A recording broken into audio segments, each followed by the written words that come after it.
Hi, Owen Davis from DFG Property. Just giving you a bit of an update this time about buying a investment property with a tenant already in it, so an existing tenant. Now, the pros and cons of doing that.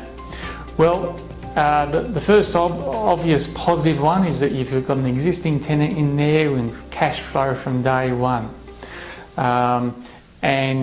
Which is a good thing, because then you don't have to wait around for a few weeks or a month to get a tenant in there. So your first experience with buying an investment property is a good one from day one, because you're getting that cash flow immediately. Now, the other positive thing is, of course, you can check with the check with the agent who's managing the property as to the payment history, as well as whether the tenant maintains the property well. And so you've got a more of a feel-good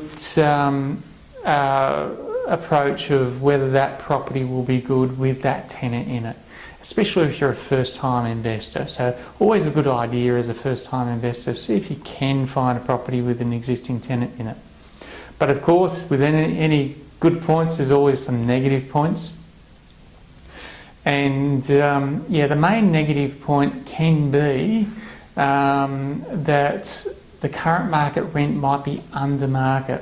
And this is what we try and focus on with existing clients where we're managing their properties.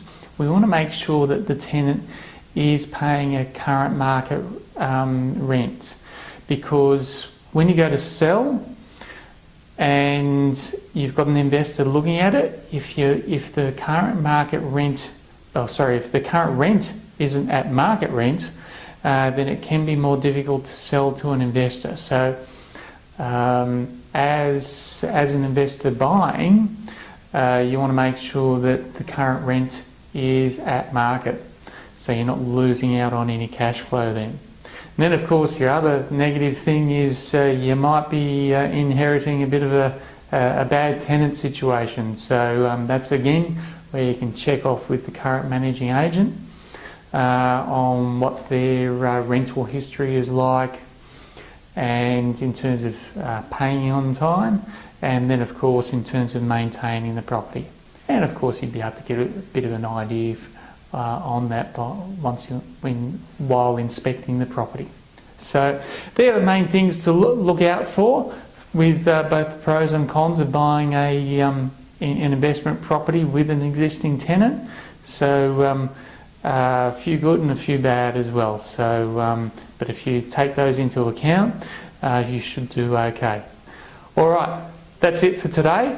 Thank you. I'm Owen Davis from DFG Property.